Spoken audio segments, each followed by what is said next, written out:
ಗುರುಭ್ಯೋ ನಮಃ. ಹರಿ ಓಂ. ಸೃಷ್ಟಿಸ್ಥಿತ್ಯಪ್ಯಹೇಯ ನಿಹತಿ ದಿಶತಮೋ ಬಂಧಮೋಕ್ಷಾಶ್ಚ ಯಸ್ಮಾತ್ ಅಸ್ಯ ಶ್ರೀ ಬ್ರಹ್ಮರುದ್ರ ಪ್ರಭೃತಿಸುರನರದ್ವೇಷಶತ್ರಾತ್ಮಕಸ್ಯ ವಿಷ್ಣೋರ್ವ್ಯಸ್ತಾಃ ಸಮಸ್ತಾಃ ಸಕಲಗುಣನಿಧಿಃ ಸರ್ವದೋಷೌ ವ್ಯಪೇತಃ ಪೂರ್ಣಾನಂದಾವ್ಯಯೋ ಯೋ ಗುರುರಪಿ ಪರಮಃ ಚಿಂತಯೇತಂ ಮಹಾಂತಂ. ಜನ್ಮಾದ್ಯಸ್ಯ ಯತೋನ್ಮಯಾದಿತರತಶ್ಚಾರ್ಥೇಷ್ವಭಿಜ್ಞಸ್ವರಾಟ್ ತೇನೇ ಬ್ರಹ್ಮಹೃದಾಯ ಆದಿಕವಯೇ ಮುಹ್ಯಂತಿ ಯಂ ಸೂರಯಃ.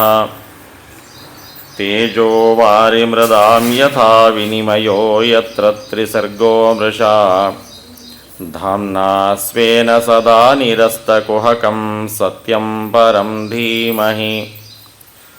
ಧರ್ಮಪ್ರೋಜಿತಕೈತವೋತ್ರ ಪರಮೋ ನಿರ್ಮತ್ಸರಾಣಾಂ ಸತಾಂ ವೇದ್ಯಂ ವಾಸ್ತವಮತ್ರ ವಸ್ತು ಶಿವದಂ ತಾಪತ್ರಯೋನ್ಮೂಲನಂ.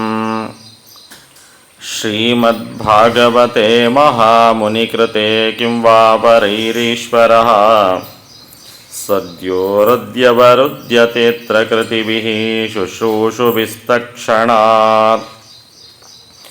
ನಿಗಮಕಲ್ಪತರೋರ್ಗಲಿತಂ ಫಲಂ ಶುಕಮುಖಾದಮೃತದ್ರವಸಂಯುತಂ ಪಿಬತ ಭಾಗವತಂ ರಸಮಾಲಯಂ ಮುಹುರಹೋ ರಸಿಕಾ ಭುವಿ ಭಾವುಕಾಃ. ಯಂ ಪ್ರೌರಜन्तಮನಪೇತಮಪೇತಕೃತ್ಯಂ ದ್ವೈಪಾಯನೋ ವಿರಹಕಾತುರ ಆಜುಹಾವ.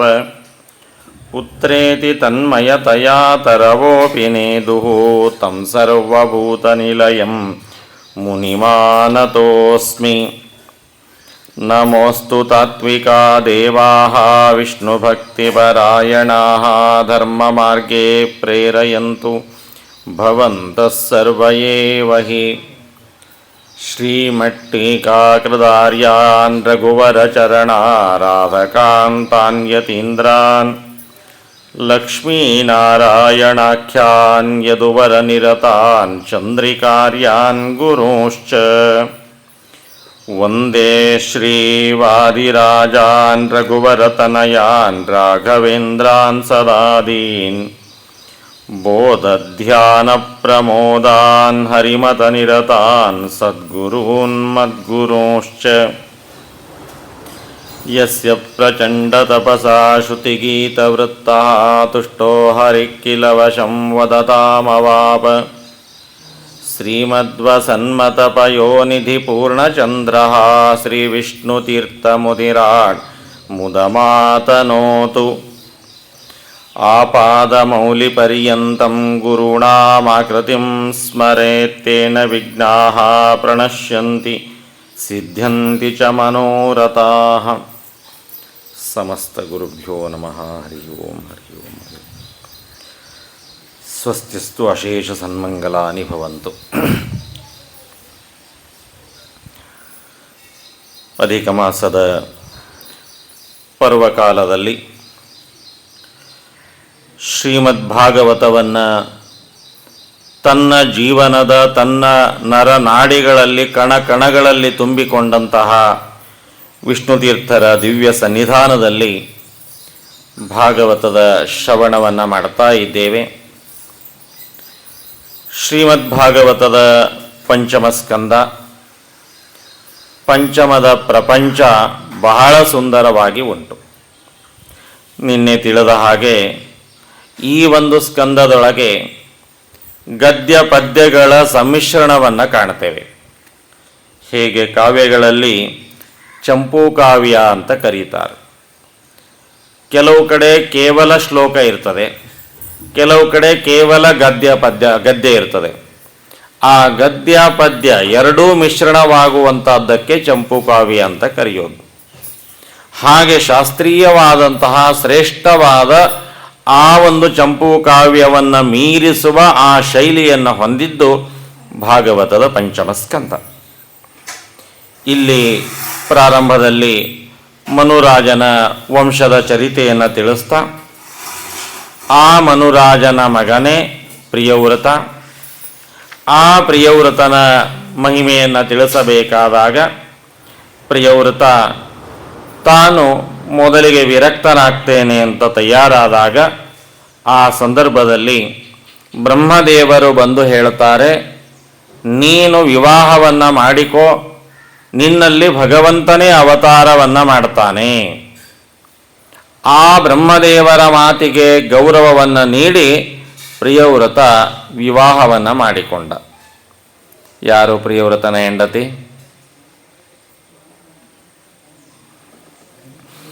ಆ ಪ್ರಿಯವ್ರತನ ಹೆಂಡತಿ ಬರ್ಹಿಷ್ಮತಿ ಅಂತ.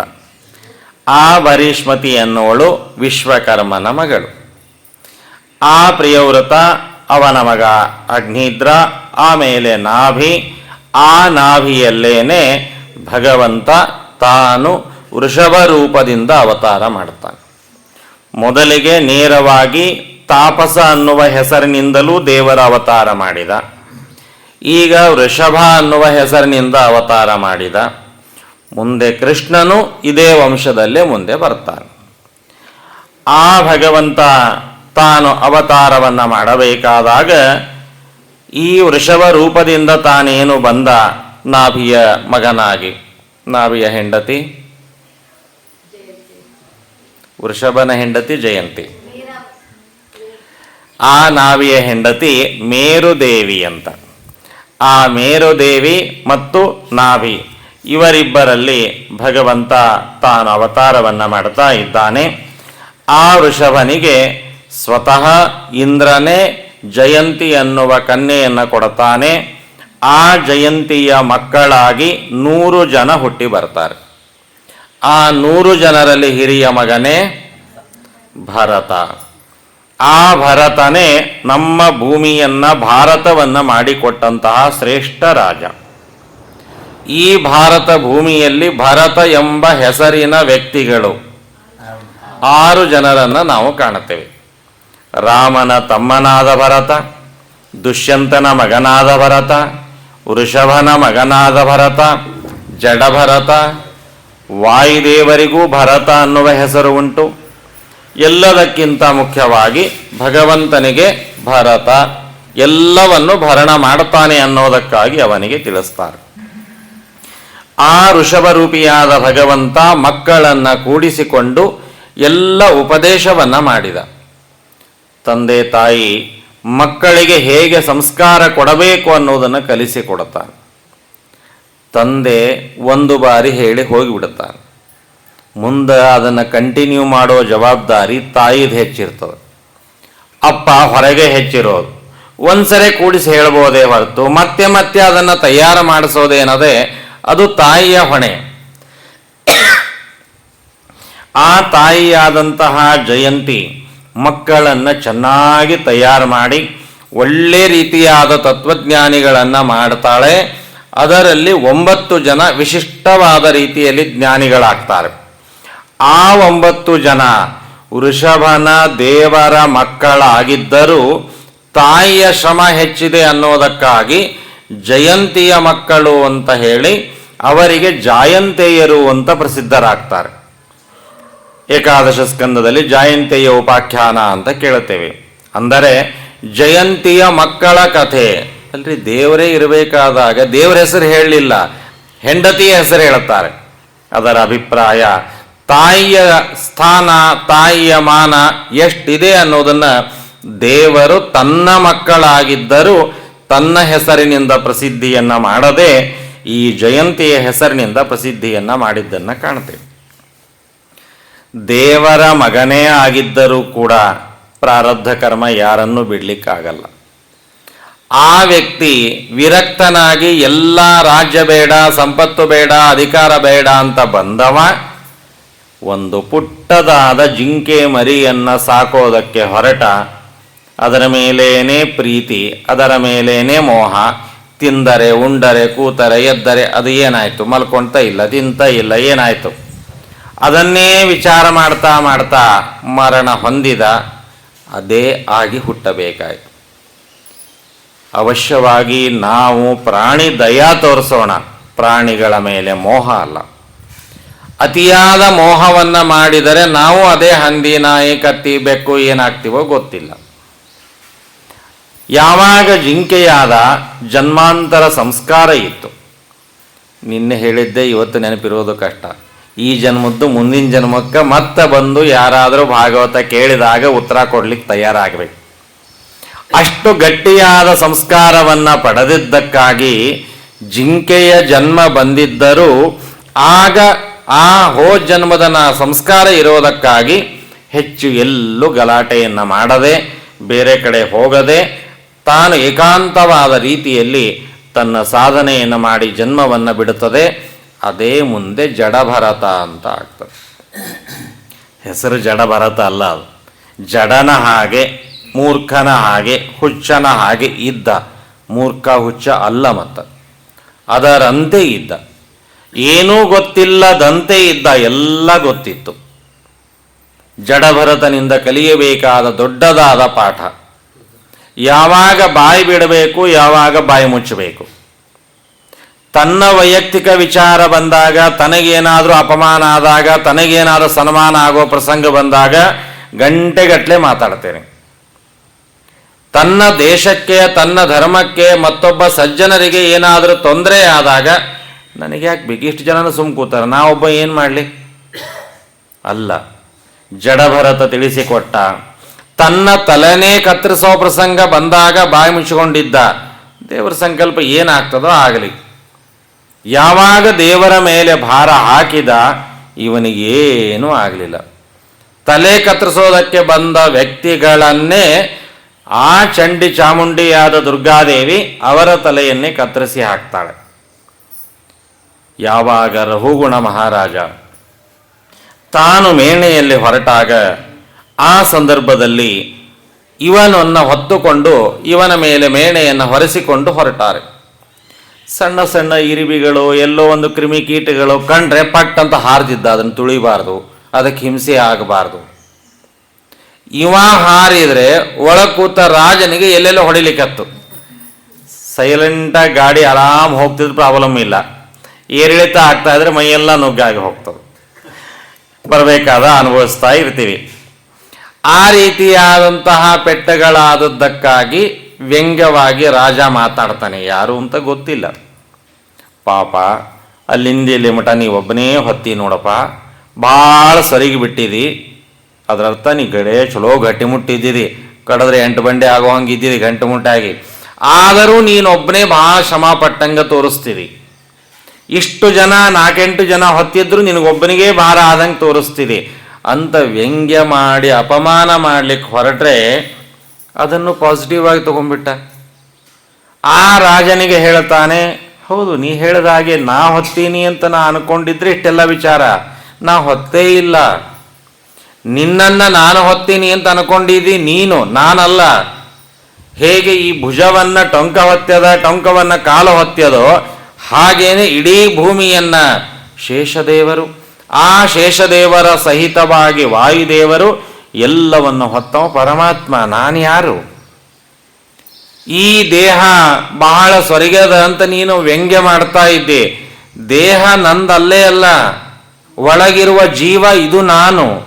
ನಾನು ಸೊರಗುವುದೂ ಇಲ್ಲ, ದಪ್ಪಾಗುವುದೂ ಇಲ್ಲ. ಈ ದೇಹ ಇದು ದೇವರು ಕೊಟ್ಟ ಸಾಧನ ಶರೀರ, ದೇವರದದು. ಬಾಡಿಗೆ ಮನೆ ಒಳಗಿದ್ದಾಗ ಅಂತೀವಿಲ್ಲ, ಏನ್ರಿ ಮನೆ ಭಾರಿ ಕಟ್ಸಿರಲ್ಲ ಅಂತ. ನಮ್ದಲ್ರಿ ಮನೆ ಸುಮ್ಮನೆ ಟೆಂಪ್ರವರಿ ಇರ್ಲಿಕ್ಕೆ ಬಂದೀವ್ರಿ, ಬೇರೆಯವ್ರದ್ದು ಮನೆ. ಇನ್ನೊಬ್ಬರ ಮನೆಯಲ್ಲಿ ನಾವು ಬಂದು ಇರುವ ಹಾಗೆ ದೇವರ ಈ ಶರೀರದಲ್ಲಿ ನಾನು ಬಂದು ಇದ್ದೇನೆ. ಈಗ ತೆಳ್ಳಗೋ ದಪ್ಪಗೋ ನನಗೇನು ಸಂಬಂಧ, ಚಂದದನೋ ಚಾರದನೋ ನನಗೆ ಗೊತ್ತಿಲ್ಲ. ಆ ರೀತಿಯಾಗಿ ಭಗವಂತನ ಮೇಲೆ ನಂಬಿಕೆ ವಿಶ್ವಾಸವನ್ನು ಬರೀ ಮಾತಿನಲ್ಲಿ ಅಲ್ಲ, ಒಳಗೂ ತುಂಬಿಕೊಂಡಂತಹ ವ್ಯಕ್ತಿ ಈ ಜಡಭರತ. ಯಾವಾಗ ಈ ತರಹದ ಮಾತನ್ನು ಕೇಳಿದ ಗಾಬರಿಯಾದ. ಇಂತಹ ಮಾತುಗಳು ಇಂತಹ ಪ್ರಸಂಗದಲ್ಲಿ ಬರೀ ತಂಬುಡಕ್ಕೆ ನೀರು ಬಂದಾಗ ದೊಡ್ಡ ದೊಡ್ಡ ವೇದಾಂತ ಮಾತಾಡೋರು ಜನ ರಗಡ ಜನ ಸಿಗ್ತಾರೆ. ಆದ್ರೆ ಹಂಗಲ್ಲ, ಇಷ್ಟೊತ್ತು ತನಕ ಸೈಲೆಂಟಾಗಿ ಹೊತ್ತಾನ. ನಿಜವಾಗಿಯೂ ಇರಿಬಿ ಬಂದಾಗ ದಾಟ್ಯಾನ. ನಿಜವಾಗಿಯೂ ಯಾರಿಗೂ ಒಂದು ಶಬ್ದ ಆಡಿದವನಲ್ಲ. ತನಗೆ ಯಾಕಿಂತ ಕೆಲಸ ಹಚ್ಚಿದ್ರಿ, ನಾನೇನು ಕೆಲಸದವನೇನು ಅಂತ ಒದರಾಡಿಲ್ಲ. ಈ ಒಂದು ತತ್ವೋಪದೇಶದ ಪ್ರಸಂಗ ಬಂದಾಗ ಈ ಮಾತಾಡ್ತಾನೆ ಅಂದರೆ ಇವ ನಿಜವಾದ ಜ್ಞಾನಿ. ಅಂತ ಮೇಣೆಯಿಂದ ಹಾರಿದ ಕಾಲಿಗೆ ಬಿದ್ದ. ಕೇಳುತ್ತಾನೆ, ಕಸ್ತಂ ನಿಗೂಢಶ್ಚರಸಿ ದ್ವಿಜಾನಾಂ ಬಿಭರ್ಷಿ ಸೂತ್ರಂ ಕತಮೋವಧೂತಃ ಕಸ್ಯಾಸಿ ಕುತ್ರತ್ಯ ಇಹಾಪಕಸ್ಮಾತ್ ಕ್ಷೇಮಾಯ ನಶ್ಚೇದಸಿ ನೋತ ಶುಕ್ಲಃ. ಕಸ್ತಂ, ಯಾರಪ್ಪ ನೀನು? ನಿನ್ನ ಮುಖ ನೋಡಿದರೆ, ನಿನ್ನ ಮಾತು ಕೇಳಿದರೆ ಬೂದಿ ಮುಚ್ಚಿದ ಕೆಂಡದ ಹಾಗೆ ಇದ್ದೀಯಾ ನೀನು? ಎಲ್ಲಿಂದ ಬಂದಿದ್ದೀಯಾ? ಎಲ್ಲಿಗೆ ಹೊರಟಿದ್ದೀಯಾ? ನನ್ನಂತಹ ವ್ಯಕ್ತಿ ನಿನ್ನ ಮೇಲೆ ಕೂತಿದ್ದೇನೆ, ಇದು ಯಾಕೋ ನನಗೆ ಭಯ ಆಗ್ತಾ ಇದೆ. ನಾನೇನು ಕರೆದಿಲ್ಲ. ಅವ್ರು ಹೊರವರು 4 ಜನರ ಪೈಕಿ ಯಾರೋ ಒಬ್ರು ಕಡಿಮೆ ಇದ್ರು, ನೋಡಿದ್ರು, ಒಳ್ಳೆ ಟೊಣ್ಣೆ ಇದ್ದಂಗಿದ್ದ, ಬಾತಮ್ಮ ಕರೆದ್ರು, ಬಂದ್ಬಿಟ್ಟ. ಅವನಿಗೇನು ದೇವರ ಸೇವಾ, ದೇವರು ಆ ರಾಜನೊಳಗೂ ಇದ್ದಾನ, ರಾಜನನ್ನ ಹೊತ್ರ ನನಗೂ ದೇವರ ಸೇವಾ ಮಾಡಿದಂಗೆ ಆಗತ್ತೆ ಅಂತ ಸರಳವಾಗಿ ಅದನ್ನು ತೆಗೆದುಕೊಂಡಿದ್ದಾನೆ. ಯಾವಾಗ ಆ ತರಹದ ವ್ಯಕ್ತಿಯ ಮಾತನ್ನ, ಮುಖವನ್ನ ನೋಡಿದ, ಕೇಳುತ್ತಾನೆ, ದಯಮಾಡಿ ನೀನು ಯಾರು ಅಂತ ಹೇಳು. ನೀನು ಒಂದು ವೇಳೆ ದೊಡ್ಡ ವ್ಯಕ್ತಿ ಆಗಿದ್ದರೆ ನಿನ್ನಂತಹ ವ್ಯಕ್ತಿಗೆ ಈ ಕೆಲಸ ಹಚ್ಚಿದ್ದು ನನಗೆ ದೊಡ್ಡದಾದ ಶಾಪ ಬರ್ತದೆ, ಪಾಪ ಬರ್ತದೆ, ತಾಪ ಆಗ್ತದೆ. ನನಗದಾಗೋದು ಬೇಡ. ಕೆಲವು ಸಂದರ್ಭದಲ್ಲಿ ಹಾಗೆ ಆಗ್ತದೆ. ಯಾರು ಅಂತ ಗೊತ್ತೇ ಇರೋದಿಲ್ಲ. ಯಾರೋ ಒಬ್ರು ದೊಡ್ಡ ಆಚಾರ ಬರ್ತಾರೆ, ನಮಗೆ ಅವ್ರಿಗೆ ಗೊತ್ತಿಲ್ಲ ದೊಡ್ಡ ಆಚಾರ ಅಂತ. ಇಲ್ಲಿ ಯಾರೋ ಕಸ ಬಳಿರಿಲ್ರಿ, ಒಂದು ಸ್ವಲ್ಪ ಬಳಿತೀರೇನ್ರಿ, ಜೋರಾಗಿ ಹೇಳಿಬಿಡ್ತೀವಿ. ಪಾಪ ಏನೋ ಮಠ ದೇವಸ್ಥಾನ, ಏನು ತಪ್ಪಿಲ್ಲ ಅಂತ ಬಳದು ಬಿಡ್ತಾರೆ. ಅವರೇನೋ ದೇವಸ್ಥಾನ ಮಠ ಅಂತ ಬಳದ್ರು ಅವ್ರಿಗೆ ಪುಣ್ಯ ಸಿಕ್ತು. ಆದರೆ ಅಂತಹ ವ್ಯಕ್ತಿಗೆ ನಾವು ಇಂತಹ ಕೆಲಸ ಹಚ್ಚೋದು ಅಂದರೆ ನಮಗದರಿಂದ ಪಾಪ ಹೆಚ್ಚಾಗ್ತದೆ. ಯಾರಿಗೆ ಯಾವ ತರಹದ ಕಾರ್ಯಗಳನ್ನು ಹೇಳಬೇಕು ವಿಚಾರ ಮಾಡಿ ಮಾತನಾಡಬೇಕು. ನಿನ್ನಂತಹ ವ್ಯಕ್ತಿಗೆ ಇಂತಹ ಕೆಲಸ ಹಚ್ಚಿದ್ದು ನನಗೆ ಯಾಕೋ ಭಯ ಬರ್ತಾ ಇದೆ, ಯಾರು ನೀನು? ಅದಕ್ಕೆ ಯಾಕಷ್ಟು ಗಾಬರಿ ಆಗ್ತೀನಿ ನೋಡ್ಲಾರ, ಯಾರಿದ್ರೆ ನಿನಗೇನು ಗಂಟು ಹೋಗ್ಬೇಕಾಗಿದೆ? ಅಲ್ಲ, ನಾನು ಬ್ರಾಹ್ಮಣರಿಗೆ ಬಹಳ ಗೌರವ ಕೊಡ್ತೇನೆ, ಬ್ರಾಹ್ಮಣರ ಶಾಪಕ್ಕೆ ಬಹಳ ಹೆದರುತ್ತೇನೆ, ಬೇರೆ ಯಾವುದಕ್ಕೂ ನಾ ಹೆದರಲ್ಲ. ಯಾಕೆ? ಬೇರೆ ಯಾವುದೇ ವಸ್ತು, ಯಾವುದೇ ಆಯುಧ, ಯಾವುದೇ ಶಸ್ತ್ರ, ಯಾವುದೇ ಅಸ್ತ್ರ ನನಗೆ ಬಂದರೂ ನಾನು ಭಯ ಪಡುವುದಿಲ್ಲ. ನಾಹಂ ವಿಶಂಕೆ ಸುರರಾಜ ವಜ್ರಾತ್ ನತ್ರೇಕ್ಷ ಶೂಲಾತ್ ನಯಮಸ್ಯ ದಂಡಾತ್ ನಾಜ್ಞಾರ್ಕ ಸೋಮಾನಲವಿತ್ತಪಾಸ್ತ್ರಾತ್ ಶಂಕೆ ವೃಷಂ ಬ್ರಹ್ಮಕುಲಾವಮಾನಾತ್. ಬ್ರಹ್ಮಕುಲಾವಮಾನ, ಯಾವುದಾದ್ರೂ ಒಬ್ಬ ಬ್ರಾಹ್ಮಣನಿಗೆ, ಬ್ರಾಹ್ಮಣ ಕುಲಕ್ಕೆ ಅವಮಾನ ಆಗತ್ತೆ ಅಂದರೆ ನಾನು ಬಹಳ ಭಯ ಪಡ್ತೀನಿ. ಇವತ್ತು ರುದ್ರದೇವರು ಬಂದು ನಂಗೆ ತ್ರಿಶೂಲದಿಂದ ಚುಚ್ಚುತ್ತಾರೆ, ಚಿಂತೆ ಇಲ್ಲ. ಇಂದ್ರ ಬಂದು ವಜ್ರಾಯುಧ ಹೊಡಿತಾನೆ, ಭಯ ಇಲ್ಲ. ಯಾರೇ ಶಸ್ತ್ರ ಅಸ್ತ್ರ ತೆಗೆದುಕೊಂಡು ಬನ್ನಿ, ಟೆನ್ಷನ್ ಇಲ್ಲ. ಯಾಕೆ ಗೊತ್ತಾ? ಯಾವುದೇ ಅಸ್ತ್ರ, ಯಾವುದೇ ಶಸ್ತ್ರ ಹೊಡೆಯಬೇಕಾದರೆ ನಾನು ತಪ್ಪು ಮಾಡಿದ್ರಷ್ಟೇ ಹೊಡಿತದೆ, ನನ್ನಲ್ಲಿ ಪಾಪ ಇದ್ದರಷ್ಟೇ ಶಿಕ್ಷೆ ಆಗ್ತದೆ. ಜೊತೆಗೆ ಶಸ್ತ್ರಾಸ್ತ್ರಗಳನ್ನು, ಆಯುಧಗಳನ್ನು ಹೊಡೆಯೋದಕ್ಕೆ ಬಿಡೋದಕ್ಕೆ ಹೊರಟ್ರೆ ಡೈರೆಕ್ಟಾಗಿ ನಿನಗೆ ಬಿಟ್ಟರೆ ನಿನಗೊಂದೇ ಪೆಟ್ಟು ಬೀಳುತ್ತದೆ. ನಿನ್ನ ಮಕ್ಕಳಿಗೆ, ಮೊಮ್ಮಕ್ಕಳಿಗೆ, ಮರಿಮಕ್ಕಳಿಗೆ ಏನಾಗಲ್ಲ. ಆದರೆ ಬ್ರಾಹ್ಮಣರ ಶಾಪ ಹಾಗಲ್ಲ. ಆ ಬ್ರಾಹ್ಮಣರ ಶಾಪ ಆಯಿತು ಅಂದರೆ ಅದು ನಿನಗಷ್ಟೇ ಅಲ್ಲ, ನಿನ್ನ ವಂಶಕ್ಕೇನೆ ದೊಡ್ಡದಾದ ಪೆಟ್ಟು. ಗೋಪಾಲದಾಸರ ಕಥೆಯಲ್ಲಿ ಕೇಳುತ್ತೇವಲ್ಲ, ತುಂಬ ಬಡತನ ಇತ್ತು. ಯಾರೋ ಒಬ್ಬ ಪುಣ್ಯಾತ್ಮ ಒಂದು ಸಣ್ಣ ಜಾಗ ಕೊಟ್ಟ, ಇಲ್ಲೇ ಒಂಚೂರು ಏನರ ಬೆಳೆ ಗಿಳೆ ಬೆಳ್ಕೊಂಡು ತಿನ್ರಪ್ಪ ಅಂತ. ಅವತ್ತಿನ ಕಾಲಕ್ಕೆ ನೀ ನೌಕರಿ, ಉದ್ಯೋಗ, ಅಧಿಕ ಮಾಸ, ದಾನ ಧರ್ಮ, ಬಾಗಣ, ದಕ್ಷಿಣೆ ಯಾವೂ ಇದ್ದಿದ್ದಿಲ್ಲ. ಹೀಗಾಗಿ ಪಾಪ 3 ಮಕ್ಕಳು ಕಟ್ಕೊಂಡು ತಾಯಿ ಒಂದು ಯಾವುದೋ ಜಾಗದಾಗ ಬೆಳೆಯನ್ನು ಬೆಳ್ಕೊಂಡ್ಲು. ಅಲ್ಲಿ ತನಕ, ಬೆಳೆ ಬರೋ ತನಕ ಸುಮ್ಮನೆ ಇರುವಂತಹ ಒಬ್ಬ ವ್ಯಕ್ತಿ ಬೆಳೆ ಬಂದ ಮೇಲೆ, ಈ ನೀರಿದು ಗೌರ್ಮೆಂಟ್ ಇದ್ದದು, ಆ ನೀರನ್ನು ನೀ ಯಾಕೆ ತಗೊಂಡು, ಈ ನೀರನ್ನು ಕೊಟ್ಟಂತಹ ಅಧಿಕಾರಿ ನಾನು, ಅದಕ್ಕಾಗಿ ಇದೆಲ್ಲ ನನಗೆ ಅಂತ ಕಸ್ಕೊಂಡ್ಬಿಟ್ಟ.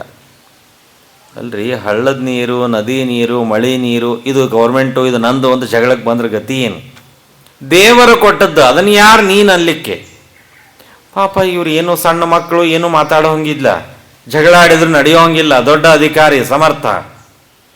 ಆ ಸಂದರ್ಭದಲ್ಲಿ ಗೋಪಾಲದಾಸರು, ಇನ್ನೂ ಗೋಪಾಲದಾಸರು ಆಗಿಲ್ಲ, ಭಾಗಣ್ಣನಾಗಿ ಇದ್ದಾಗ ತುಂಬ ಮನಸ್ಸಿಗೆ ಬೇಸರ ಆಯಿತು. ಸಣ್ಣ ಸಣ್ಣ ಮಕ್ಕಳು ಅಂತೂ ನೋಡದೆ ಆ ಮಕ್ಕಳಿಗೆ ನೋವಾಗುವ ರೀತಿಯಲ್ಲಿ ಬೆಳೆದ ಬೆಳೆಯನ್ನೆಲ್ಲ ಕಸಿದುಕೊಂಡನಲ್ಲ, ಯಾಕೆ ಹಿಂಗೆ ಮಾಡಿದ ಅವನು? ಆಯ್ತು, ದೇವರ ಸಂಕಲ್ಪ, ನಮ್ದೇನು ಕರ್ಮ ಇತ್ತೋ ನಾವು ಅನುಭವಿಸ್ತೀವಿ, ಅವರಿಗೆ ಮಾತ್ರ ಮಕ್ಕಳ ಸುಖ ಆಗೋದು ಬೇಡ. ಒಂದು ಮಾತು ನೊಂದು ಬೆಂದು ಅಂದ, ಅವತ್ತೇ ತಡ ಆ ಎಲ್ಲ ಮಕ್ಕಳು ನಾಶವಾಗ್ತಾ ಹೋದರು. ಎಷ್ಟರ ಮಟ್ಟಿಗೆ ಮುಂದೆ ಬಂದು ಕಾಲಿಗೆ ಬಿದ್ದು ಕ್ಷಮಾ ಕೇಳ್ತಾರೆ, 7 ತಲೆಮಾರಿನವರೆಗೂ ಕೂಡ ನಿಮಗೆ ಗಂಡಸ ಮಕ್ಕಳು ಹುಟ್ಟುವುದಿಲ್ಲ. ನಂಬ್ತಿದ್ರೆ ನಂಬಿ, ಬಿಡ್ತಿದ್ರೆ ಬಿಡಿ. 7 ತಲೆಮಾರಿನವರೆಗೆ ಅವರ ಮನೆತನೊಳಗೆ ಗಂಡಸ ಮಕ್ಕಳು ಹುಟ್ಟಿಲ್ಲ. ದತ್ತಕ್ಕೆ ತಗೊಂಡೋ ಇನ್ನೇನೋ ಮಾಡೋ ಬೆಳೆಸಿದ್ದು. ಮೊನ್ನೆನೇ ಒಂದು 6 ತಿಂಗಳ ವರ್ಷದ ಹಿಂದೆ 7ನೇ ತಲೆಮಾರಿನ ವ್ಯಕ್ತಿ ಬಂದು ನನಗೆ ಹುಬ್ಬಳ್ಳಿ ಒಳಗೆ ಸಿಕ್ಕಾಗ ಭೇಟಿಯಾಗಿ, ನಾನು ಆ ವಂಶದ 7ನೇ ತಲೆಮಾರು, ನನ್ನವರೆಗೂ ನಮ್ಮ ಹಿರಿಯರಿಗೆ ಯಾರಿಗೂ ಗಂಡಸ ಮಕ್ಕಳಾಗಿಲ್ಲ, ನಮಗೆ ಆ ಶಾಪದ ಮುಕ್ತಿ ಆಯಿತು, ನನಗೆ ಗಂಡಸ ಮಗ ಹುಟ್ಟ್ಯಾನ ಅಂತ ತಂದ ಆ ಕೂಸಿನ ನಮಸ್ಕಾರ ಮಾಡಿಸಿದ್ರು. ಅಂದ್ರೆ ತಿಳಿಯಬೇಕಾದ ತತ್ವ, ಒಬ್ಬ ಬ್ರಾಹ್ಮಣ, ಒಬ್ಬ ಋಷಿ, ಒಬ್ಬ ಯತಿ, ಒಬ್ಬ ದಾಸ ಮನಸ್ಸಿನೊಳಗೆ ನೊಂದುಕೊಂಡ ಅಂದರೆ, ಶಾಪ ಅಂದ್ರೆ ಏನು ಕಣ್ಣಾಗಿ ಮುಚ್ಚಿ ನೀರು ತಗೊಂಡು ವಟ ವಟ ಅಂದು ಮಾರಿಗೆ ನೀರು ಉಗ್ಗಿದ್ರೆ ಶಾಪ ಅಂತ ತಿಳ್ಕೋಬೇಡಿ. ಮನಸ್ಸಿನೊಳಗೆ ಬೇಸರವನ್ನು, ನೋವನ್ನು ಅನುಭವಿಸಿದರೆ ಅದರ ಪರಿಣಾಮ ನನಗೆ ಮಾತ್ರವಲ್ಲ, ನನ್ನ ವಂಶಕ್ಕೆ ಆಗುವಂತಹ ಪರಿಸ್ಥಿತಿ ಬರ್ತದೆ. ಅದಕ್ಕಾಗಿ ನಾ ಎಂದಿಗೂ ಬ್ರಾಹ್ಮಣರ ಶಾಪಕ್ಕೆ ಬಹಳ ಭಯ ಪಡ್ತೇನೆ, ಅದಾಗಬಾರದು. ಮತ್ತು ನೀನು ಅಂಥ ವ್ಯಕ್ತಿನೇ ಆಗಿದ್ದರೆ ನನಗತಿ ಏನು? ಅದಕ್ಕಾಗಿ ದಯಮಾಡಿ ನನ್ನ ತಪ್ಪನ್ನು ಮನ್ನಿಸು. ನಾನು ಹೊರಟದ್ದು ಕಪಿಲ ರೂಪಿಯಾದ ಪರಮಾತ್ಮನ ಹತ್ತಿರ ಭಾಗವತ ಕೇಳಬೇಕು, ಉಪದೇಶ ಕೇಳಬೇಕು ಅಂತ ಹೊರಟಿದ್ದೆ. ದೇವರ ಕಾರುಣ್ಯ ಅನ್ನಿಸ್ತದೆ, ನೀ ಯಾಕೆ ಅಲ್ಲಿ ತನಕ ಬರ್ತೀಯಪ್ಪ, ನೀ ಇದ್ದಲ್ಲೇ ನನ್ನ ಭಕ್ತನನ್ನು ಕಳಿಸ್ತೀನಿ ಅಂತ ಬಹುಶಃ ನಿನ್ನನ್ನು ಕಳಿಸಿರ್ಬೋದು. ಅದಕ್ಕಾಗಿ ನೀನು ಭಗವಂತನ ಭಕ್ತ ಅಂತ ಅನಿಸ್ತದೆ, ನೀನೇ ಉಪದೇಶ ಮಾಡೋದಾದರೆ ನಾನು ಕೇಳಲಿಕ್ಕೆ ತಯಾರಿದ್ದೀನಿ. ಈ ಸಂದರ್ಭದಲ್ಲಿ ನಾವು ಅರ್ಥ ಮಾಡಿಕೊಳ್ಳೋಣ. ಕೆಲವು ಸಂದರ್ಭದಲ್ಲಿ ದೊಡ್ಡ ವ್ಯಕ್ತಿಗಳ ಉಪದೇಶ ಸಿಗಬೇಕಾದಾಗ ಸಣ್ಣ ವ್ಯಕ್ತಿಗಳನ್ನು ಉದಾಸೀನ ಮಾಡ್ತೇವೆ. ಸ್ವಾಮಿಗಳ ಪ್ರವಚನ ಇದೆ ಅಂತ ಗೊತ್ತಾದರೆ ಮೊದಲಿಗೆ ಹೇಳುವ ಯಾವ ಪ್ರವಚನಗಳನ್ನು ನಾವು ಕೇಳಲಿಕ್ಕೆ ತಯಾರಾಗುವುದಿಲ್ಲ. ಯಾರು ಹೆಂಗಾರ ಹೇಳ್ರಿ, ಏನಾರ ಹೇಳಿ, ಇನ್ನು ಸ್ವಾಮಿ ಪ್ರವಚನ ಶುರು ಆಗಿಲ್ಲ ಹೇಳ್ರಿ, ಅಲ್ಲೇ ಕಟ್ಟಿ ಕೂತು ಹರಟಿ ಹೊಡಿತೀವಿ. ಏನು ದೊಡ್ಡ ನಾವೇನು ಸಾಧನ ಮಾಡ್ಲಿಕ್ಕತ್ತಿಲ್ಲ, ಏನು ಭಾರಿ ಜಪ ತಪ ಹೋಮ ಹವನ ಮಾಡ್ಲಿಕ್ಕತ್ತಿಲ್ಲ, ಸುಮ್ ಕಟ್ಟಿ ಕೂತು ಟೈಮ್ ಪಾಸ್ ಮಾಡ್ತೇವೆ ಹೊರತು ಸ್ವಾಮಿಗಳ ಉಪನ್ಯಾಸ ಇದ್ದಾಗ ಬೇರೆಯವ್ರ ಉಪನ್ಯಾಸ ಯಾಕೆ ಕೇಳಬೇಕು? ರಾಜನು ಹಾಗೆ ಅಂದಿದ್ರೆ, ಆ ರಹುಗುಣ ನೇರವಾಗಿ ಭಗವಂತನೇ ಉಪದೇಶ ಮಾಡ್ತಾನೆ, ಆ ಅವಕಾಶ ಸಿಕ್ಕಾಗ ನಾನು ಯಾಕೆ ಇವನು ಉಪದೇಶ ಕೇಳಲಿ ಅಲ್ಲಿಲ್ಲ. ದೇವರ ಕಾರುಣ್ಯ, ನನಗೆ ಇಂತಹ ಜ್ಞಾನಿ ಸಿಕ್ಕಾನೆ ಅಂದರೆ ಇವನ ಹತ್ತಿರವೇ ಜ್ಞಾನವನ್ನು ಪಡಿತೇನೆ ಅಂತ ಹೇಳಿದಾಗ ಆ ಸಂದರ್ಭದಲ್ಲಿ ಈ ಜಡಭರತರು ಮೊದಲಿಗೆ ತಮ್ಮ ಸಂಕ್ಷೇಪವಾದ ಪರಿಚಯವನ್ನು ಮಾಡಿಸಿ ಆಮೇಲೆ ಉಪದೇಶವನ್ನು ಮಾಡ್ತಾರೆ. ಉಪದೇಶ ಮಾಡೋಬೇಕಾದ ಹೇಳುತ್ತಾರೆ, ಆಡುವ ಮಾತುಗಳು ಪ್ರಭಾವ ಬೀರಬೇಕಾದರೆ ಸ್ವಲ್ಪ ಆದರೂ ವೈರಾಗ್ಯ ಬೇಕು. ಅನೇಕ ಕಥೆಗಳನ್ನು ಕೇಳುತ್ತೀರಿ. ಪುರಂದರದಾಸರ ಕಥೆಯಲ್ಲಿ ಕೇಳುತ್ತೀವಿ. ಪುರಂದರದಾಸರು ಇನ್ನೂ ದಾಸರಾಗೋಕ್ಕಿಂತ ಮೊದಲಿಗೆ ನಾಯಕರಾಗಿದ್ದಾಗ ಯಾರೋ ಒಬ್ಬ ಬ್ರಾಹ್ಮಣ ದಾಸಯ್ಯ ಹಾಡ್ತಾ ಬಂದ, ಮಂಚಬಾರದು ಮಡದಿ ಬಾರಳು. ಆ ಸಂದರ್ಭದಲ್ಲಿ ಹಾಡ್ತಾ ಬಂದಾಗ ಅದನ್ನು ಕೇಳಿದಂತಹ ವ್ಯಕ್ತಿ ಯಾವಾಗ ಭಗವಂತನು ಹೆಂಡತಿಯ ಮೂಲಕವಾಗಿ ಅದನ್ನು ಪ್ರೇರಣೆ ಮಾಡಿದ, ಒಂದೇ ಕಾರಣಕ್ಕಾಗಿ ಇಡೀ ಎಲ್ಲ ಸಂಪತ್ತನ್ನು ತ್ಯಾಗ ಮಾಡಿದರು. ಅದೇ ಪುರಂದರದಾಸರು ಬರೆದ ಈ ಹಾಡನ್ನು ಇಲ್ಲೇ ವಿಷ್ಣು ತೀರ್ಥರ ಕಥೆಯಲ್ಲೇ ಕೇಳುತ್ತೀವಿ. ಅತ್ಯಂತ ಭೋಗದ ಜೀವನದಲ್ಲಿ ಇರುವಂತಹ ಜಯತೀರ್ಥಾಚಾರ್ಯರು ಯಾರೋ ಒಬ್ಬ ತನಪಾಡಿ ತಾನ ಹೊಟ್ಟೆ ತುಂಬಿಕೊಳ್ಳೋದಕ್ಕಾಗಿ ಮಂಚಬಾರದು ಮಡದಿ ಬಾರಳು ಕಂಚು ಕನ್ನಡಿ ಬಾರದು ಹಾಡಿದ್ದೇ ತಡ ಮರುಕ್ಷಣಕ್ಕೆ ಎಲ್ಲವನ್ನು ತ್ಯಾಗ ಮಾಡಿ ವಿರಕ್ತರಾದರು. ಜೀವನದೊಳಗೆ ಒಂದೇ ಸರಿ, ಆ ಒಂದೇ ಸರಿ ಹಾಡನ್ನು ಕೇಳಿದ್ದಕ್ಕೆ ವೈರಾಗ್ಯ ಬಂದದ.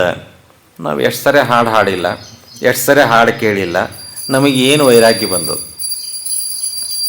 ಇವರಿಗೂ ಪ್ರೇರಣೆಯನ್ನು ಕೊಟ್ಟಂತಹ ಟೀಕಾರಾಯರು, ಆ ಟೀಕಾರಾಯರು ದೊಂಡೋಪಂತರಾಗಿ ಬಂದಾಗ ನೇರವಾಗಿ ನೀರಿಗೇನೆ ಬಾಯಿ ಹಚ್ಚಿ ಕುಡಿಲಿಕ್ಕೆ ಹೊರಟರು.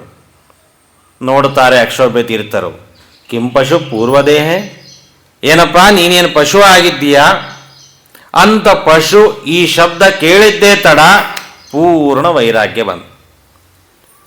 ಜನರಲ್ಲಾಗಿ ಪಶು ಅಂದಾರ್ರಿ, ನಮ್ಮಂಥವ್ರಿಗೆ ಏನು ಹಂದಿ ಇದ್ದಂಗೆ ಇದ್ದಿ, ಕತ್ತು ಬಿದ್ದಂಗೆ ಬೀಳ್ತಿ, ಎಮ್ಮೆ ಬಿದ್ದಂಗೆ ಬೀಳ್ತಿ, ಎಲ್ಲ ಪ್ರಾಣಿಗಳನ್ನು ನಮಗೆ ಪೂರ್ಣ ಹೋಲಿಸ್ತಾರೆ. ಯಾವ ಪ್ರಾಣಿಗಳ ಹೆಸರು ಹೇಳಿ ನಮಗೆ ಕತ್ತಿ ಅಂತಾರ ಬೈರಿ, ಹಂದಿ ಅಂತಾರ ಬೈರಿ, ಎಮ್ಮೆ ಅನ್ರಿ, ಕ್ವಾಣ್ ಅನ್ರಿ, ಯಾವುದು ಏನಂದ್ರು ಏನೇನೇನು ಬದಲಾವಣೆ ಆಗಿಲ್ಲ. ಯಾಕೆ? ಅವರಿಗೆ ಒಂದೇ ಮಾತು, ಒಂದೇ ಬಾರಿಯ ಹಾಡು, ಒಂದೇ ಬಾರಿಯ ಶ್ಲೋಕ ಜೀವನದಲ್ಲಿ ಬದಲಾವಣೆಯನ್ನು ತಂತು. ಅಲ್ಲಿ ತನಕ ಯಾಕೆ ಹೋಗೋದು? ಇವತ್ತೇ ಬೇಕಾದಷ್ಟು ಜನರನ್ನು ನೋಡ್ತೀವಿ. ಅನೇಕ ಜನ ಸ್ವಾಮಿಗಳ ಉಪನ್ಯಾಸ ಕೇಳಿದಾಗ ಒಂದೇ ಬಾರಿ ಉಪನ್ಯಾಸ ಕೇಳಿದರೂ ಸಾಕಷ್ಟು ಜನ ಬದಲಾವಣೆ ಆದವರಿದ್ದಾರೆ. ಅವ್ರ ಪಕ್ಕಕ್ಕೆ ಕೂತು ನಾನು ದಿವಸ ಕೇಳ್ತೀನಿ, ನನಗೆ ಯಾಕೆ ಆಗಿಲ್ಲ, ಅವ್ರಿಗೆ ಯಾಕೆ ಆಯಿತು? ಒಂದು ಜೀವನ ಸ್ವರೂಪ ಯೋಗ್ಯತೆ. ಅದಕ್ಕಿಂತ ಮುಖ್ಯವಾಗಿ ಇಲ್ಲಿ ಜಡಭರತರು ತಿಳಿಸಿಕೊಡ್ತಾರೆ, ಭಾಗವತ ಹೇಳುತ್ತದೆ. ಇದೇ ಶ್ಲೋಕವನ್ನೇ ವಿಷ್ಣು ತೀರ್ಥರು ತಮ್ಮ ವೈರಾಗ್ಯ ಪ್ರಕರಣದ ಮೊಟ್ಟ ಮೊದಲ ಶ್ಲೋಕವಾಗಿ ನಮಗೆ ಆರಿಸಿಕೊಡ್ತಾರೆ. ನತಸ್ಯ ತತ್ವಗ್ರಹಣಾಯ ಸಾಕ್ಷಾತ್ ವರೀಯಸೀರಪಿ ವಾಚಃ ಸಮಾಸನ್ ಸ್ವಪ್ನೇ ನಿರುಕ್ತ್ಯಾಗ್ರಹಮೇಧ ಸೌಖ್ಯಂ ನ ಯಸ್ಯ ಹೇಯಾನುಮಿತಂ ಸ್ವಯಂ ಸ್ಯಾತ್ ಯಾವನ್ಮನೋರಜಸಾ ಪೂರುಷಸ್ಯ ಸತ್ವೇನ ವಾ ತಮಸಾ ವಾ ನಿರುದ್ಧಂ ಚೇತೋಭಿರಾಕೂತಿಭಿರಾಪ್ತನೋತಿ ನಿರಂಕುಶಂ ಕುಶಲಂ ಚೇತರಂ ವಾ. ಯಾವುದೇ ಒಬ್ಬ ವ್ಯಕ್ತಿಗೆ ಒಳಗೆ ಮಾತುಗಳು ಹೋಗಿ ಪ್ರಭಾವ ಬೀರಬೇಕಾದರೆ ಆ ಮನಸ್ಸಿನ ಮನೋಭೂಮಿ ಚೆನ್ನಾಗಿರಬೇಕು. ಬೆಳೆಗಳನ್ನು ಬೆಳೆಯಬೇಕಾದಾಗ ಕಾಳುಗಳನ್ನು ಕಲ್ಲಿನ ಮೇಲೆ ಹಾಕಿದರೆ ಹೆಂಗೆ ಬೆಳೀತದ್ರಿ? ಯಾವುದೋ ಬಂಜರ ಭೂಮಿಯಲ್ಲಿ ಹಾಕಿದರೆ ಹೆಂಗೆ ಬೆಳೀತದೆ? ಫಲವತ್ತರವಾದ ಭೂಮಿಯಲ್ಲಿ ಕಾಳುಗಳು ಹಾಕಿದರೆ ಬೆಳೆ ಬರ್ತದೆ.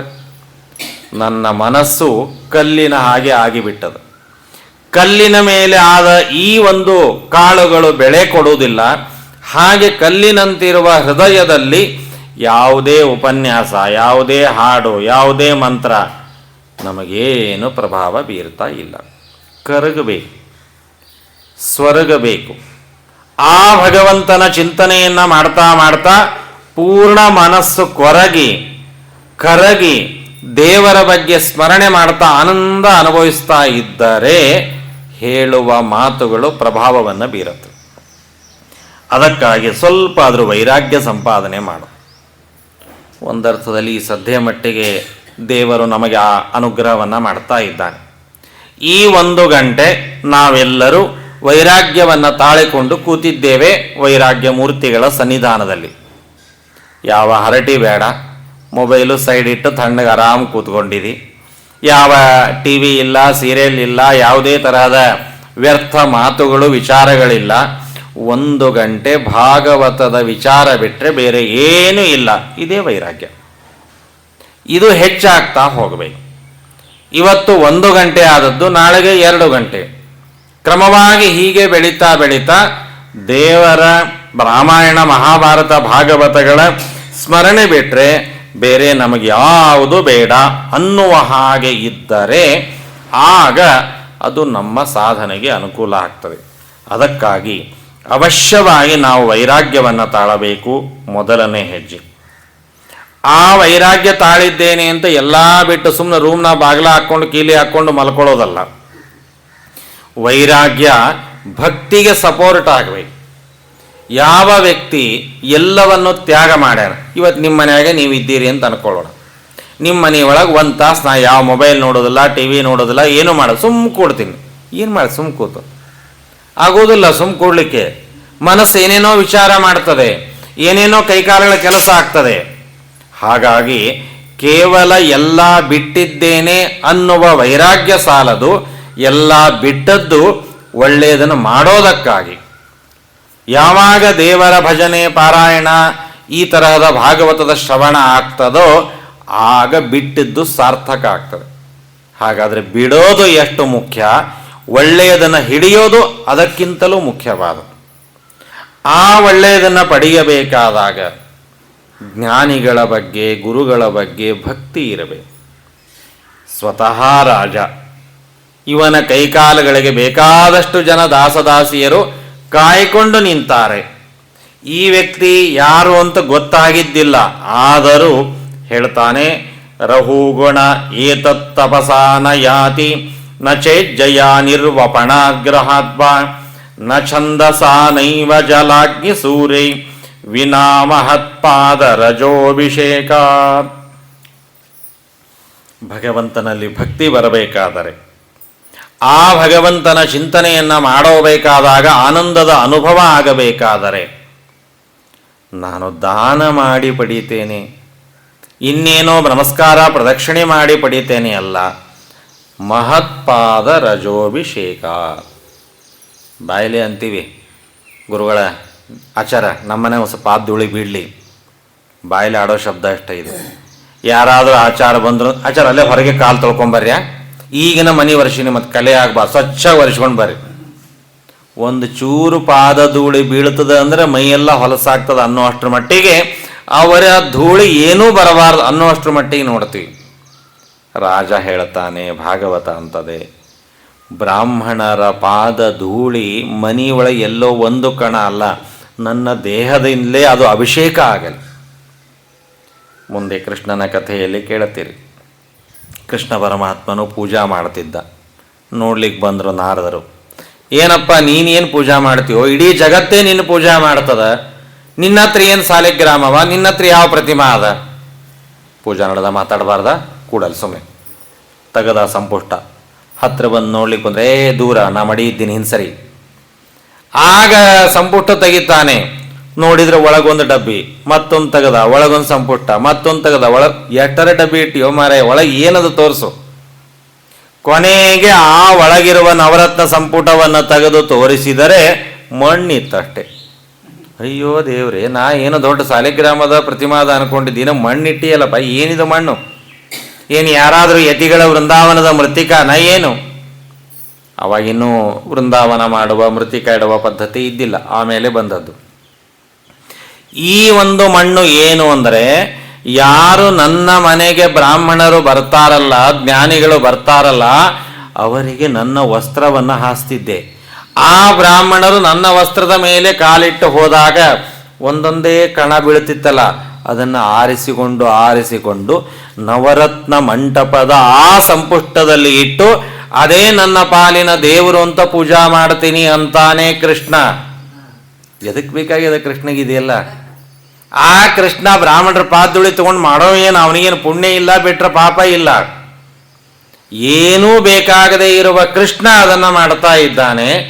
ಎಲ್ಲ ಬೇಕಾಗುವ ನಾವು ಬ್ರಾಹ್ಮಣರಿಗೆ ನಮಸ್ಕಾರ ಮಾಡಲಿಕ್ಕೂ ಹಿಂದೆ ಮುಂದೆ ವಿಚಾರ ಮಾಡ್ತೀವಿ. ಇವ್ರು ಯಾಕೆ ನಮಸ್ಕಾರ ಮಾಡಬೇಕು, ಇವ್ರೇನು ದೊಡ್ಡ, ನಾ ಏನು ಕಡಿಮೆ?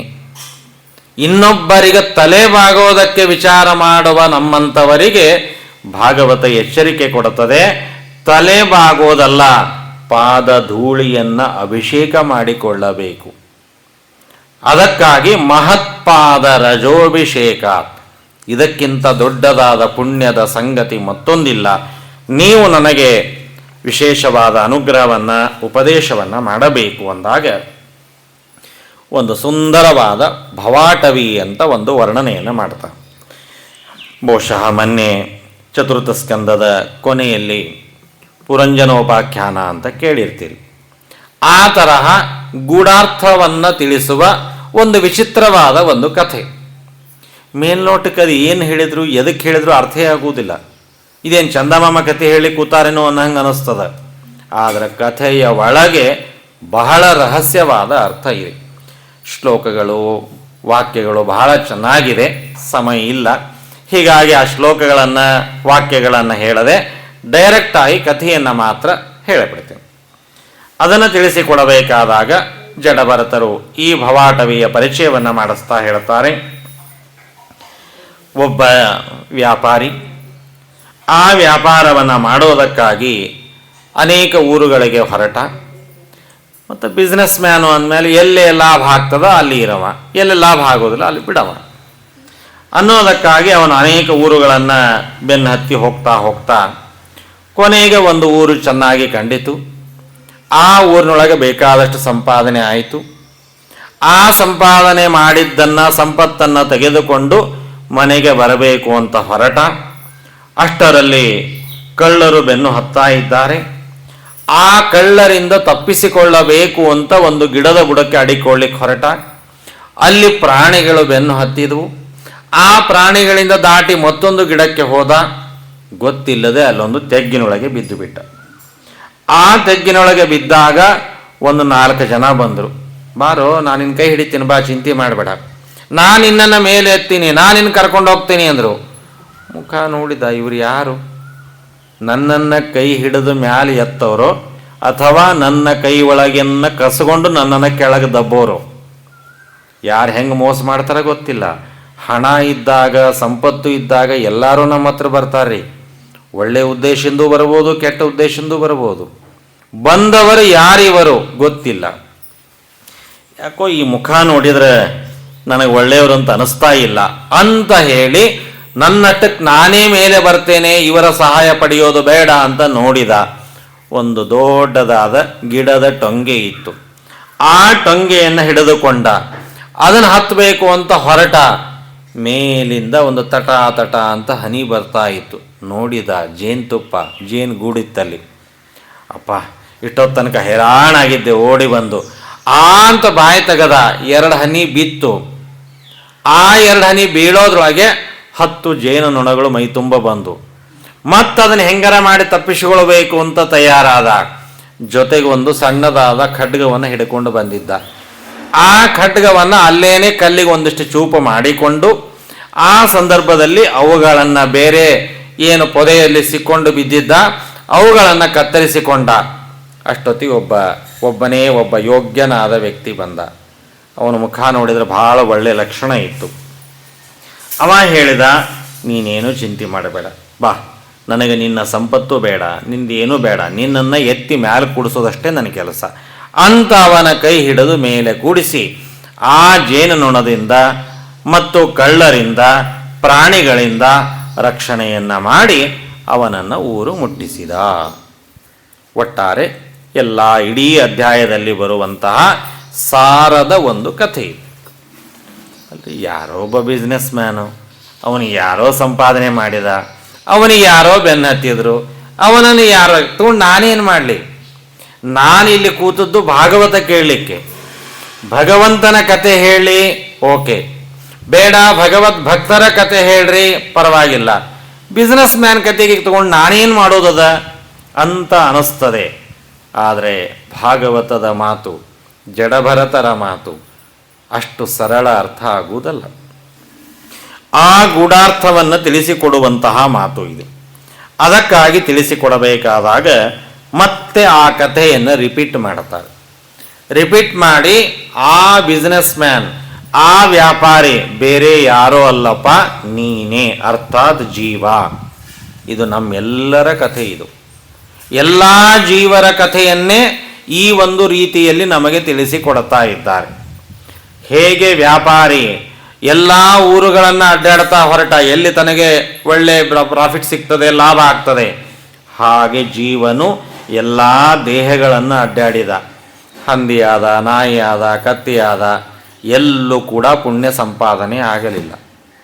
ಕೊನೆಗೊಂದು ಚಲೋ ಊರು ಸಿಕ್ತು, ಅದೇ ಮನುಷ್ಯ ದೇಹ, ಬ್ರಾಹ್ಮಣ ದೇಹ. ಯಾವಾಗ ಈ ದೇಹ ಸಿಕ್ಕಿತೋ ಒಳ್ಳೆ ಲಾಭ ಆಯಿತು. ಪಾಠ, ಪ್ರವಚನ, ದಾನ, ಧರ್ಮ, ಪುರಾಣ ಮಾಡಿದರೆ ಪುಣ್ಯ ಲಾಭ ರಗಡಾಗತ್ತೆ. ಆ ಪುಣ್ಯವನ್ನು ತುಂಬಿಕೊಂಡ. ಆ ಪುಣ್ಯವನ್ನು ಕಳ್ಳತನ ಮಾಡುವಂತಹ ಅನೇಕ ಜನ ಬಂದರು. ಯಾರವರು? ಒಳಗಿನ ಕಳ್ಳರು ಕೆಲವರು, ಹೊರಗಿನ ಕಳ್ಳರು ಕೆಲವರು. ಪುತ್ರಾದಿ ನಕ್ರ ನಿಗ್ರಹೀತ ಶರೀರಕಸ್ಯ, ಹೆಂಡತಿ ಮಕ್ಕಳು ಇವರೆಲ್ಲರೂ ಕೂಡ ನನ್ನ ಪುಣ್ಯವನ್ನು ಕಳ್ಳತನ ಮಾಡುವ ಕಳ್ಳರು, ಹೊರಗಿನ ಕಳ್ಳರು. ಕಾಮ, ಕ್ರೋಧ, ಲೋಭ ಇವೆಲ್ಲ ಒಳಗಿನ ಕಳ್ಳರು. ನನಗೆ ಸಿಟ್ಟು ಬಂತು, ನನ್ನ ಪುಣ್ಯ ಇಳೀತು. ಲೋಭ ಹೆಚ್ಚಾಯಿತು, ಪುಣ್ಯ ಕಡಿಮೆ ಆಯಿತು. ಆ ಎಲ್ಲವನ್ನು ತಪ್ಪಿಸಿಕೊಳ್ಳೋದಕ್ಕಾಗಿ ನಾನು ಹೊರಟೆ. ಒಂದು ಬಾವಿ ಒಳಗೆ ಬಿದ್ದೆ. ಈ ಸಂಸಾರ ಎಂಬ ಬಾವಿಯೊಳಗೆ ಒದ್ದಾಡ್ತಾ ಇದ್ದೀನಿ. ಕೆಲವರು ಕೈ ಹಿಡಿದು ಎತ್ತೋದಕ್ಕಾಗಿ ಬಂದರು.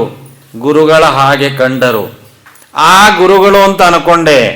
ಆದರೆ ಅವರು ಸ್ವಯಂ ತಮಗೆ ಸರಿಯಾಗಿ ಜ್ಞಾನ ಇಲ್ಲ, ತಮಗೆ ಸರಿಯಾದ ತಿಳುವಳಿಕೆ ಇಲ್ಲದೇ ಇದ್ದವರು ನಮ್ಮನ್ನು ಉದ್ಧಾರ ಮಾಡಲಿಕ್ಕೆ ಸಾಧ್ಯ ಇಲ್ಲ. ಸ್ವಯಂ ಅನವತೀರ್ಣ ಕಪ್ಪರಾಂತಾರೆ.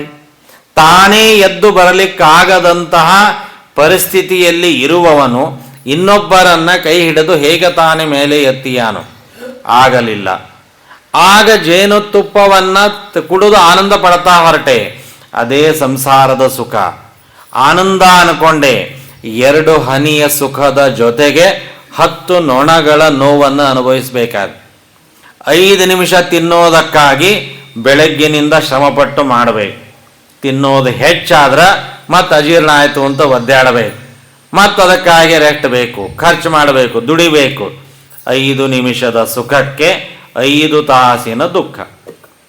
ಹೀಗೆ ಸಂಸಾರದೊಳಗೆ ಸುಖ ಇದೆ ಅಂದರೆ ಸುಖಕ್ಕಿಂತಲೂ ದುಃಖನೇ ಹೆಚ್ಚದು. ಕೊನೆಗೆ ತನ್ನ ಕೈಯಲ್ಲೇ ಇತ್ತು ಖಡ್ಗ, ಗೊತ್ತೇ ಆಗಿದ್ದಿಲ್ಲ. ಅದೇ ಜ್ಞಾನ. ಆ ಜ್ಞಾನವನ್ನು ಚೂಪ ಮಾಡಿಕೊಂಡೆ. ತಲೆ ಹರ್ತಾಗಬೇಕು. ಸುಮ್ಮನೆ ಏನೋ ಹೇಳ್ತಾರ, ಕೇಳೋದು ಹೋಗೋದಲ್ಲ. ನನ್ನ ತಲೆ ಖರ್ಚಾಗಬೇಕು. ಏನಿದು, ಯಾಕೆ ಹೇಳಿದರು, ನನಗೇನು ಲಾಭ, ಇದರಿಂದ ಹೆಂಗೆ ನಾ ತಿಳ್ಕೊಳ್ಳಿ? ಹಾಗೆ ನನ್ನ ತಲೆ ಒಳಗೇನೆ ಬುದ್ಧಿ ಎಂಬ ಖಡ್ಗ ಚೂಪಾಗಬೇಕು. ಅನೇಕ ಪ್ರಶ್ನೆಗಳನ್ನು ಕೇಳಬೇಕು, ಪ್ರಶ್ನೆಗೆ ಉತ್ತರ ಕೊಡಬೇಕು. ನನಗಿದು ತಿಳಿಯುತ್ತದೆ ಅಂತ ನನ್ನ ಮನಸ್ಸಿನೊಳಗೆ ಉಳಿಯಬೇಕು, ಬೆಳೆಯಬೇಕು. ಆ ಜ್ಞಾನ ಎಂಬ ಖಡ್ಗವನ್ನು ಹಿಡಿದುಕೊಂಡು ಹೊರಟಾಗ ಎಲ್ಲವನ್ನು ಕತ್ತರಿಸಿಕೊಂಡು ಹೋಗ್ಲಿಕ್ಕಾಗತ್ತೆ. ಕೊನೆಗೆ ನಮಗೆ ಯಾರ್ಯಾರೋ ಸ್ನೇಹ ಮಾಡ್ಲಿಕ್ಕೆ ಹೊರಟಿದ್ವಿ. ಕೊನೆಗೆ ಬಂದ ವ್ಯಕ್ತಿ ಅವರೇ ಪರಮಹಂಸರು, ನಿಯತ ಗುರುಗಳು, ನಮ್ಮನ್ನು ಉದ್ಧಾರ ಮಾಡೋದಕ್ಕಾಗಿ ಬಂದಂತಹ ವ್ಯಕ್ತಿಗಳು. ಅವರು ಬಂದು ನಮ್ಮನ್ನು ಉದ್ಧಾರ ಮಾಡಿ ಒಳ್ಳೆಯ ಮೋಕ್ಷದ ದಾರಿಯನ್ನು ತೋರಿಸ್ತಾರೆ. ಹೀಗೆ ಜೀವ ಎಲ್ಲಿಂದ ಬಂದ ಎಲ್ಲಿಗೆ ಹೋಗ್ತಾನೆ, ಹೇಗೆ ತಾನು ಸಾಧನೆ ಮಾಡಬೇಕು, ಯಾರ ಮೇಲೆ ನಂಬಿಕೆ ವಿಶ್ವಾಸ ಇಡಬೇಕು, ಯಾರ ಮೇಲೆ ಇಡಬಾರದು ಅನ್ನುವ ಸುಂದರವಾದ ಸಾಧನೆಗೆ ಉಪಯೋಗ ಬೀಳುವಂತಹ ಅಪರೂಪದ ವಿಚಾರಗಳನ್ನೆಲ್ಲ ತಿಳಿಸಿ ಜಡಭರತರು ಆ ರಘುಗುಣ ಮಹಾರಾಜನನ್ನು ನಿಮಿತ್ತ ಮಾಡಿಕೊಂಡು ಇಡೀ ಜಗತ್ತಿಗೆ ಉಪದೇಶವನ್ನು ಮಾಡ್ತಾ ಅದ್ಭುತವಾದ ಸಂದೇಶವನ್ನು ತಿಳಿಸಿಕೊಡ್ತಾ ಇದ್ದಾರೆ. ಯಾವಾಗ ಆ ಎಲ್ಲ ಸಂದೇಶವನ್ನು ಕೇಳಿದ ಆನಂದ ಆಯಿತು. ಆ ಸಂದರ್ಭದಲ್ಲಿ ಬ್ರಾಹ್ಮಣರ ಬಗ್ಗೆ ಎಷ್ಟು ಗೌರವ ತೋರಿಸ್ತಾನೆ ರಾಜ. ಭಾಗವತ ಅದನ್ನು ರೆಕಾರ್ಡ್ ಮಾಡಿ ಕೊಡ್ತದೆ. ಕೊನೆಗೆ ಅಂತಾನೆ, ಸ್ವಾಮಿ ನಿಮಗೆ ನಮಸ್ಕಾರ ಮಾಡ್ತೀನಿ ಅಲ್ಲ, ನಿಮ್ಮ ಮನೆಯೊಳಗೆ ಹುಟ್ಟಿದ ಕೂಸಿದ್ರೆ ಅದಕ್ಕೆ ನಮಸ್ಕಾರ ಮಾಡ್ತೀನಿ. ಯಾರ ಯೋಗ್ಯತೆ ಏನದ ಗೊತ್ತಿಲ್ಲ, ನೋಡ್ಲಿಕ್ಕೆ ಸಣ್ಣ ಕೂಸಾಗಿರ್ಬೋದು. ಆ ಸಣ್ಣ ಕೂಸಾಗಿದ್ರೂ ಕೂಡ ಆ ಸಣ್ಣ ಮಗುವಾಗಿದ್ದರೂ ಅದರ ಯೋಗ್ಯತೆ ಏನಿದೆಯೋ ಗೊತ್ತಿಲ್ಲ. ಅದಕ್ಕಾಗಿ ಆ ಎಲ್ಲ ಮಕ್ಕಳಿಗೆ ನಾನು ನಮಸ್ಕಾರವನ್ನು ಮಾಡಿ ಗೌರವವನ್ನು ಕೊಡುತ್ತೇನೆ. ನಾವು ಇದನ್ನು ತಲೆಯಲ್ಲಿ ಇಟ್ಟುಕೊಂಡು ಕನಿಷ್ಠ ಇದು ಒಂದು ಸಂದೇಶವನ್ನು ತಿಳಿದುಕೊಂಡು ಮಂಗಲ ಮಾಡೋಣ. ನಮೋ ಮಹದ್ಭ್ಯಸ್ತು ನಮಃ ಶಿಶುಭ್ಯೋ ನಮೋ ಯುವಭ್ಯೋ ನಮಾವಟುಭ್ಯ ಯೇ ಬ್ರಾಹ್ಮಣಾಗಾಮವಧೂತಲಿಂಗಾಚರಂತಿ ತೇಭ್ಯ ಶಿವಮಸ್ತು ರಾಜ್ಞಾ. ನಮೋ ಮಹದ್ಭ್ಯ ನಮಃ ಶಿಶುಭ್ಯ. ಆ ಭಗವಂತನ ಅನುಗ್ರಹವನ್ನು ಪಡೆಯಬೇಕಾದಾಗ ಬ್ರಾಹ್ಮಣರ ಮನೆಯ ಒಳಗಿರುವ ಶಿಶುವಿಗೂ ನಮಸ್ಕಾರ ಮಾಡ್ತೀವಿ. ನಮ್ಮ ಕಡೆ ಚಾಷ್ಟಿ ಮಾಡ್ತಾರೆ, ನಿಮ್ಮ ಮನ್ಯಾಗ ಕಟ್ಟಿದ ಗೂಟಕ್ಕೆ ನಮಸ್ಕಾರ ಮಾಡ್ಬೇಕ್ರಿ, ಆ ಗೂಟನೂ ಪುಣ್ಯ ಮಾಡಿರ್ತದ್ರಿ. ಸಹಜವಾಗಿ ಅದರ ಅರ್ಥ ಮನೆಯೊಳಗೆ ಜ್ಞಾನಿಗಳ ಸಂಪರ್ಕವನ್ನು ಪಡೆದಂತಹ ಪ್ರತಿಯೊಂದು ವಸ್ತು. ಇವತ್ತು ನಾವು ನೋಡ್ತಿರ್ತೀವಿ, ಎಲ್ಲರ ಗುಡಿ ಗುಂಡಾರಕ್ಕೆ ಹೋದಾಗ ಬಾಗಿಲಿಗೆ ನಮಸ್ಕಾರ ಅಂತೀವಿ, ಗೌಡಕ್ಕೆ ನಮಸ್ಕಾರ ಅಂತೀವಿ, ಹಿಂದೆ ಕಲ್ಲಿಗೆ ನಮಸ್ಕಾರ ಅಂತೀವಿ. ಎಲ್ಲಿ ಋಷಿಗಳು ಜ್ಞಾನಿಗಳು ತಪಸ್ಸು ಮಾಡಿರ್ತಾರ ಅವುಗಳಿಗೆ ನಮಸ್ಕಾರ ಅಂತೀವಿ. ಹಾಗಾದರೆ ಜ್ಞಾನಿಗಳ ಸಂಪರ್ಕ ಇರುವ ವಸ್ತುವಿಗೆ ಜಡವಾದದ್ದಕ್ಕೆ ತಲೆ ಬಾಗೋದಾದರೆ ಆ ಜ್ಞಾನಿಗಳ ಮನೆತನದಲ್ಲಿ ಬಂದಂತಹ ಯೋಗ್ಯ ಜೀವಿಗೂ ನಾನು ತಲೆ ಬಾಗಬೇಕು ಅನ್ನೋದನ್ನು ರಾಜ ಬಹಳ ಸುಂದರವಾಗಿ ನಮಗೆ ತಿಳಿಸಿಕೊಡ್ತಾನೆ. ಇದಾದ ನಂತರದಲ್ಲಿ ಕಾಣೋದೇ ಸಮಗ್ರ ಭೂಗೋಳ ಖಗೋಳ ವಿಚಾರಗಳು. ಬಹಳ ಕಠಿಣವಾದ ದೊಡ್ಡ ವಿಚಾರ. ದೇವರು ಎಷ್ಟು ಬುದ್ಧಿ ಸಮಯ ಯೋಗ್ಯತೆ ಇಟ್ಟಾನೋ ಅದಕ್ಕೆ ತಕ್ಕ ಹಾಗೆ ಸಾಯಂಕಾಲ ತಿಳಿದು ಮಂಗಳವನ್ನು ಮಾಡೋಣ. ಶ್ರೀಕೃಷ್ಣ ನಮಸ್ತೆ.